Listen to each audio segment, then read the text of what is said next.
Well, throughout the course of the 4-month-long revolution against Colonel Gaddafi's regime, Libyans have found themselves surrounded by threats. NATO forces have killed hundreds of civilians during their bombardments, this according to government claims, and rebels have been accused of committing atrocities against their own people. RT's Maria Finoshina explains. This family hasn't had a walk, quiet and peaceful like this one, for months. They've escaped from the Libyan rebel stronghold of Benghazi to hide in this refugee camp in the west of the country after life in their native town became a nightmare.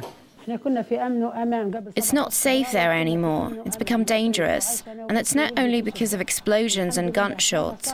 One day people from the government in Benghazi, you call them rebels, we call them terrorists, came to me and told me, we have to arrest your daughter because we know that she supports Gaddafi.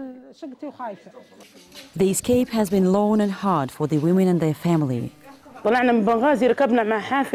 had to hide for some time from them, as they've been searching for me. Then we knew there was a bus coming from Benghazi to Tunisia, the bus with the rebels, for their purposes. We took that bus with our faces covered, and everybody was against Gaddafi on it. We told them that we were also against him, and they let us in. We kept silent until we went to Egypt, and from there, via Tunisia, we were sent here. Salma's brother, Dr. Sabri, a surgeon, has also fled the city. He says they've made 3 attempts on his life, but he only finally left when he saw a killing.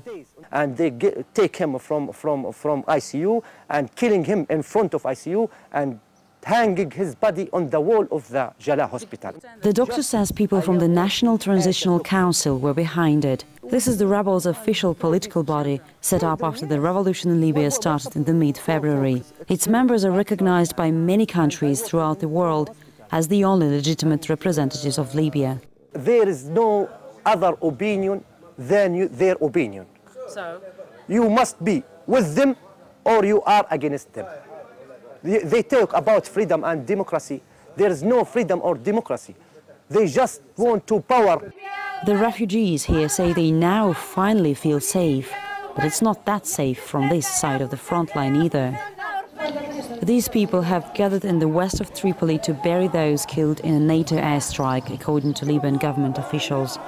A bomb landed on a private compound and flattened it, killing 15 people, including 3 kids. We have been calling for peace and negotiation for months, and no one wants to listen to us. And now we have to pay a very heavy price of casualties, civilian casualties, and also military casualties. I think the time has come for the world to understand that this conflict has to come to an end immediately. Which is very unlikely to happen anytime soon. The newly dug ground in this cemetery is still fresh, while NATO has already claimed that the operation to protect civilians must go on. With clashes continuing in Benghazi and NATO intensifying its bombardment of Tripoli, both eastern and western parts of the country are perilous to stay in, and people are dying on both sides of the front line. Many here on the ground fear that when the democracy the West talks about will finally come here, there will not be enough people left to experience it. Maria Finoshina, RT, reporting from Western Libya. Criminals and barbarians. That's how Colonel Gaddafi called NATO states following a recent airstrike that killed civilians. The alliance has said that it regrets the deaths. But investigative journalist Michelle Collon, who only returned from the war-torn country just a few days ago, told us here at RT that innocent lives mean nothing to the coalition that's only in Libya for financial gains. They have killed more civilians than the losses from the initial problems. They have killed more civilians than NATO bombings. So the real idea is not protect civilians. The real idea is to achieve the economical, strategical interest of the West, USA and Europe. I mean the oil.